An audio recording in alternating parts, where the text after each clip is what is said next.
아주 오래전에 제가 어떤 목사님으로부터 들은 이야기가 있습니다. 브라질에서 선교사로 일하시는 이러한 목사님인데, 그 목사님이 전해준 이야기는 브라질에 있는 아주 특별한 한 호텔에 대한 이야기였습니다. 화면 좀 바꿔주세요. 저게 호텔인데요, 저게 땅바닥으로부터 한 40m쯤 나무 위에 있는 방도 몇 개 없는 이런 호텔인데 엄청 비싸다고 합니다. 저기에는요, 갖가 새들이며 그리고 많은 동물들이 오며 가며 그야말로 친환경 속에서 하룻밤을 동물들과 함께 지낼 수 있는 이러한 특별한 호텔이기 때문에 예약을 해야지만 저기에서 잠을 잘 수가 있는 이러한 특별한 호텔이라고 그랬습니다. 아침이 되면 그 호텔 사장님께서 올라오셔가지고 이 새들이며 저기들에게 이제 동물들에게 먹이를 주는데, 저 호텔에는요, 이 원숭이들이 굉장히 많다고 합니다. 그래서 바나나를 가지고 와서 아침이면 이 사장님이 이 원숭이들에게 바나나를 나눠주는 것이죠. 근데 가만히 지켜보니까 이 원숭이가 와서 그 바나나를 받아가는데, 이 사장님으로부터 바나나를 이렇게 채틀어 가듯이, 뺏어 가듯이 이렇게 와서 사장님은 편안하게 주고 있는데, 이 원숭이들은 와가지고선 마치 도둑질해 나가는 것처럼 막 이 바나나를 다 그 손에서 채틀어 가더라는 것입니다. 그래서 하도 이상해서 지금 몇 년 동안이나 사장님께서 바나나를 이 원숭이들에게 주셔왔습니까? 하고 이렇게 물어보니까 10년도 넘게 지금 이 바나나를 이 원숭이들에게 나눠주고 있다는 거예요. 쟤들 왜 저럽니까? 아니 그냥 받아가면 되지 왜 저렇게 와서 사장님 손에서 이 바나나를 저렇게 막 채트려 가나요? 했더니 그 사장님이 하는 소리가 저게 원숭이하고 사람이 다른 것입니다.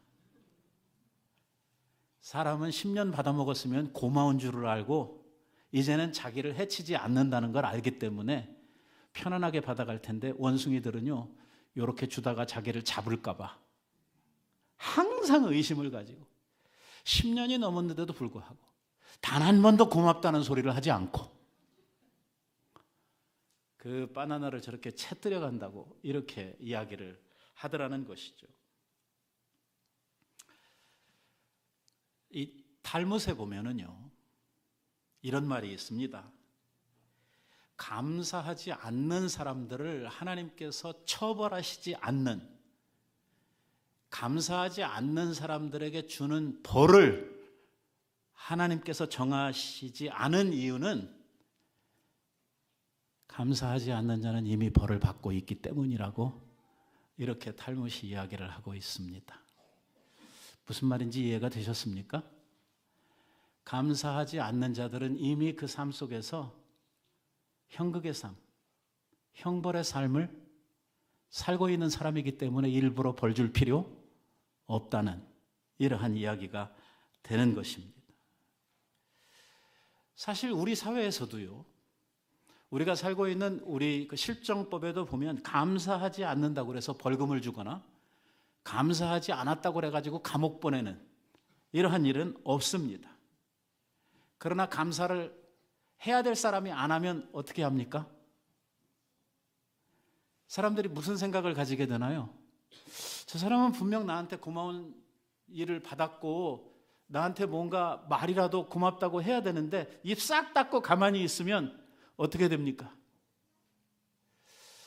이렇게 감사하지 않는 사람들의 삶에서 생겨나는 인간관계의 단절이나 다른 사람들로부터 더 이상 그 편의나 아니면 고마운 일을 받지 못하고 그 후로는 어떠한 고마운 일도 생기지 않는 이러한 삶을 스스로 만들어가기 때문에 감사 없는 자의 삶에는 감사가 점점 더 사라질 이러할 삶밖에 남지 않는다는 말입니다. 오늘 우리가 읽었던 이야기는 우리가 너무나 잘 아는 이야기죠. 예수님께서 사마리아로 지나가는 그 길역에서 문둥이 10명을 만나가지고 그들을 고쳐줬다는 이야기입니다.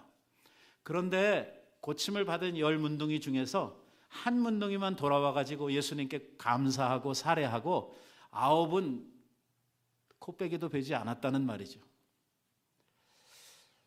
참 놀라운 것은 돌아와서 감사했던 그 한 명의 문둥이는 유대인이 아니었고 사마리아인이었고 그는 이방인이었는데도 불구하고 예수님께 찾아와서 감사를 했는가 하면 9명의 유대인 문둥이들은 고침을 받았는데도 불구하고 예수님에게 돌아와서 고맙다는 말조차 하지 않아서 예수님께서 굳이 10명이 고침을 받았는데 나머지 9은 어디 있느냐고 이렇게 찾으시는 이러한 이야기가 오늘 우리가 읽었던 본문의 내용입니다. 제가요 오늘 이 말씀을 준비하다가 재미있는 글을 하나 발견했습니다. 그게 뭐냐면 9문둥이의 변명이라고 하는 이러한 책이 있었습니다. 9문둥이의 변명. 예수님께서 이 문둥이들이 모여 사는 이러한 그 동네를 지나가다가 이 문둥이들이 자기를 불쌍히 여겨달라 도와달라 하는 이야기를 들었어요. 우리가 당시에 그 문둥이들은 자기네 가족들이나 그 사회에서 같이 살 수가 없었죠. 이 전염이 너무나 심한 이러한 병이기 때문에 다 격리되어 가지고 이 문둥이들끼리 따로 모여서 지내다가 그냥 그렇게 살다가 살도 무너져 내리고 손도 끊어지고 이렇게 하면서 그냥 죽어가는 이러한 아주 현극의 삶, 그리고 천형의 병이라고 해가지고 아주 절망 속에서 살아가는 이러한 사람들이었는데, 이러한 사람들이요 먹고 살기가 너무 힘들다 보니까 사람들이 지나가면 나와가지고 지나가는 사람들 앞에 구걸을 합니다. 우리 좀 도와주세요. 굶어 죽겠습니다. 먹을 걸 좀 주세요 하면서 도와달라고 그러죠. 예수님의 일행이 지나가는데 이 10문둥이들이 나와가지고 예수님에게 도와달라고 불쌍히 여겨달라고 이야기를 합니다. 분명 뭘 도와달라고 그런 거예요?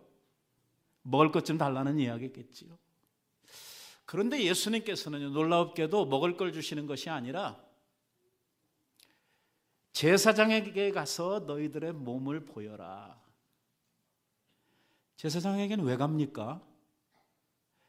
여러분, 이 이야기가 우리들이 들으면 참 생뚱맞은 이러한 이야기처럼 들릴지 모르지만 그 문둥이들에게 있어서 이 말씀은 최고의 축복이고 복음입니다. 왜? 그들이요 문둥병에서 나을 길이 있다고 하면, 그리고 나음을 받았다고 하면 제일 먼저 만나야 되는 사람이 누구냐면 제사장입니다. 제사장에게 가서 자기 몸을 보이고 자기가 이렇게 나음을 받았다고 하는 확인을 거쳐야만 자기 집으로도 돌아갈 수 있고 자기 커뮤니티로 돌아갈 수가 있는 것이죠. 그러니까 이 사람들은요 그럴 가능성도 없었지만 만약에 병에서 낫는다고 하면 제일 먼저 만나야 될, 제일 만나고 싶은 사람이 누구냐면 제사장입니다. 그런데 예수님께서 뜬금없이 그 문둥이들에게 제사장에게 가서 네 몸을 보여라 이렇게 말씀을 하신 거예요. 이게 보통 사람들은 뭔 소리인지 잘 못 알아들을 말일지 모르지만 이 문둥이들에게는요 이 말이 무슨 뜻인지 금방 알아듣는 말이에요. 제사장에게 가서 내 몸을 보여야 될 이유는 딱 하나밖에 없어요. 언제입니까? 병이 나았을 때예요. 그러지 않고는 제사장에게 갈 일이 없거든요. 예수님께서 그렇게 말씀을 하신 거예요. 그래서 그 10명이 제사장에게 가는 길역에서 제사장에게 가기도 전에 이미 그 노정에서 다 고침을 받았다는 거예요. 다 문둥병이 나았다는 것입니다. 그런데 9명은 어디로 갔는지 전혀 볼 수가 없고 사마리아인이었던 문둥이 하나만 예수님께로 돌아와 가지고 예수님께 감사하고 살해를 했다. 이렇게 말씀을 하고 있는 것이죠. 10명이 고침을 받았는데 왜 너 혼자 왔냐? 나머지 9은 어디 있냐? 왜 감사하는 자가 너뿐이냐? 아니, 생명을 구원받았는데, 문둥병에서 고침을 받았는데 어떻게 감사하는 사람이 너 하나뿐이냐? 이렇게 이제 예수님께서 질문을 하고 있는 것이죠. 항상 제 마음속에 그 9의 행적이 궁금했거든요. 얘들은 어디 갔을까? 이거를요, 어떤 분이 책으로 썼어요. 그 9 문둥이의 변명이라고 이렇게 써 있어요. 첫 번째 문둥이는요, 제사장에게 가서 보이기 전에 나은 걸 알았어요? 몰랐어요? 그래서 어디로 갔냐면 의사에게 갔다는 것입니다. 의사에게 가서 정밀 검사를 받아가지고 자기가 정말 나았는지 알아보려고 갔다는 것입니다. 둘째 문둥이는 재발할 가능성이 있을지도 모르니까 며칠 두고 봐야 된다고 그래서 가만히 움막으로 돌아가서 자기가 어떻게 되는지 지켜봤다고 하는 이러한 이야기가 써 있죠. 여기에 주석을 좀 달고 있는데요. 첫 문둥이는 의심이 많은 문둥이, 둘째 문둥이는 신중한 문둥이, 뭐 이래가지고 그 이야기들을 쭉 달았어요. 세 번째 문둥이는요, 내가 문둥병도 아닌데 괜히 이 사람들하고 같이 있었는가 보다. 이게 그냥 지나가는 피부병이었는데 내가 모르고 여기 와가지고선 이 사람들하고 같이 지냈는가 보다. 때가 됐으니까 나았겠지 라고 이렇게 생각을 했다는 것이죠. 또 하나의 문둥이는요, 내가 병 걸리기 전에 가지고 있었던 내 밭과 재산은 도대체 어디로 누가 가져갔을까? 이게 궁금해가지고 그거 찾아보려고 빨리 가버렸다고 이야기를 하고요. 또 한 문둥이는 아내가 지금까지 수절을 하고 있는지 아니면 딴 데 시집이 갔는지 이게 궁금해가지고 아내를 먼저 보려고 뛰어갔다고 이야기를 하고 있고, 하여튼 이런저런 이야기를 해가지고 제사장에게 가라고 했는데 제사장에게 가기도 전에 이 모든 문둥이들이 다 제마다 제각각 자기 원하는 대로 가버리느라고 예수님에게 와서 고맙다고 하는 이러한 사례를 할 여유가 없었다고 이야기를 하고 있는 것입니다. 유명한 랍비들도요, 이 문제에 대해서 아마도 9 문둥이들은 특별히 예수님에게 고마워할 일이 없다고 생각을 했을 것이라고 주석을 했습니다. 왜 그러냐면 예수님이 한 게 없다는 거예요. 뭐 안수를 했습니까? 뭐 그걸 고치기 위해서 뭘 예수님이 뭐 한 게 뭐 있어요? 아무것도 없잖아요. 말만 한마디 했거든요. 그러니까 그렇게 뭐 가서 고마워해야 될 이유도 없다고 생각을 했다는 것입니다. 그런데 놀랍게도 사마리아인 문둥이 하나가 예수님께 와가지고 예수님께 감사하며 살해했다고 이야기를 합니다. 저는 여기도 궁금합니다. 문둥이였으면 그 격리된 생활 속에서 가지고 있는 재산이나 살해할 만한 것이 있었겠습니까? 없었겠습니까?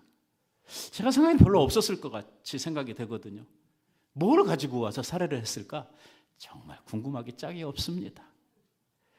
말씀이 이야기를 안 하고 있으니까 뭐라고 상상도 할 수가 없지만, 아무튼 이 사마리아인 문둥이는 돌아와가지고 예수님에게 감사하고 또 자기가 가지고 있는 것으로 예수님께 살해를 했다고 이렇게 이야기를 하고 있는 것이죠. 성경은 감사를 의무라고 말하지 않습니다.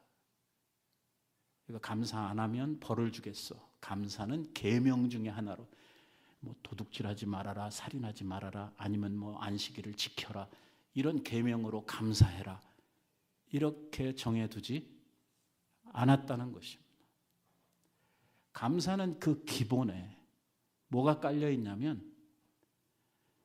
자발적으로 해야 되는 일이지 의무적으로 해야 될 일이 아니라는 것입니다. 감사는 우러나서 하는 것입니다. 정말 내 마음에서 어떤 일을 우리들이 경험을 하거나 누구로부터 도움을 받았을 때에 속으로부터 진정 감사하는 마음이 우러 나올 때에, 우리의 속에서 정말 고맙다는 깨달음이 있을 때에 비로소 우리들이 자원해서 감사하는 그 감사가 참 감사지, 마음도 없는데 분위기 봐서 또 사람들의 얼굴 봐서 이렇게 감사한다고 이야기하는 감사는 참 감사가 아니고 그것은 위선적이고 거짓된 이러한 감사가 될 수밖에 없다고 하는 것이죠. 오늘 우리들은 감사절을 지내면서 하나님 앞에 무엇을 가지고 감사할까? 또 어떻게 감사할까? 내가 만약에 그 10문둥이 중에 하나였다고 하면 나는 무엇으로 주님 앞에 사례를 해야 할까 하는 문제들을 우리들이 이 감사절에 한번 생각을 해봐야 될 일이라고 생각을 합니다. 말씀을 준비하면서 제 마음속에 계속해서 밀려오는 이러한 감동은 무엇이냐면, 우리의 받은 은혜가 그 문둥이들이 받은 은혜와 비교를 해볼 때 결코 작지 않다는 것입니다.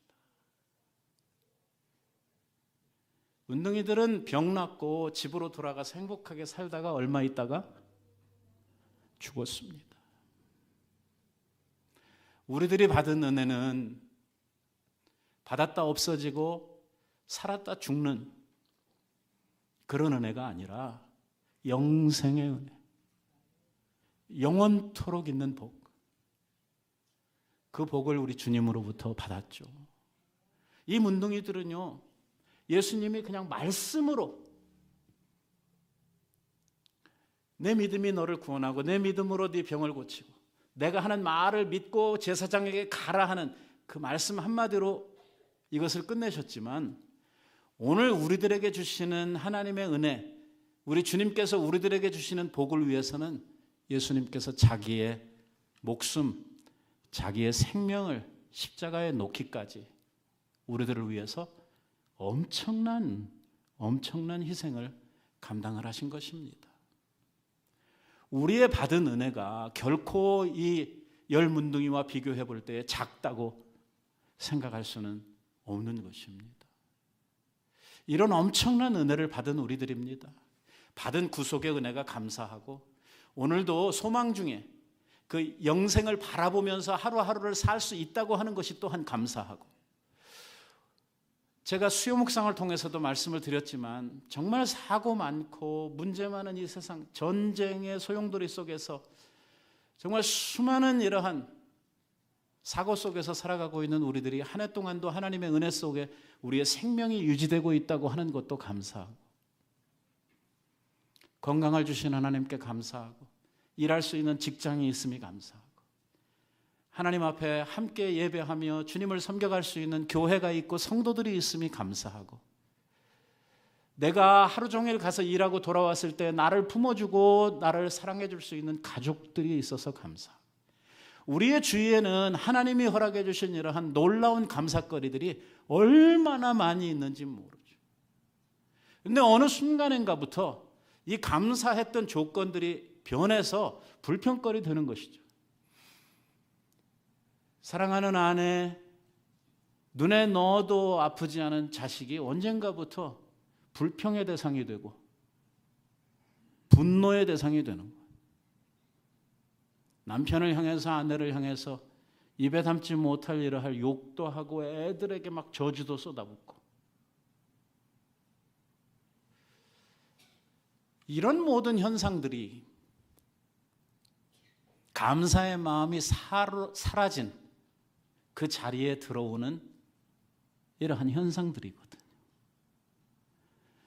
감사를 우리 안에서 정말 감사함으로 우리들이 유지하고 이것을 더 발전시켜 나갈 때 그 감사는 더욱더 우리 안에서 풍성해지고 커져갈 수 있도록 되어 있는데, 이 감사가 우리들 속에서 사라지게 될 때 그 속에는 뭐가 생겨나냐면 불평과 원망이 생겨나게 되고, 그 불평과 원망이 계속되게 되면 불행이라고 하는 것이 생겨나게 되고, 이 불평과 원망이 우리 속에서 자리를 잡고 오래 가게 되면 우리 속에 이 분노와 화가 자리를 잡도록 되어져 있는 것이거든요.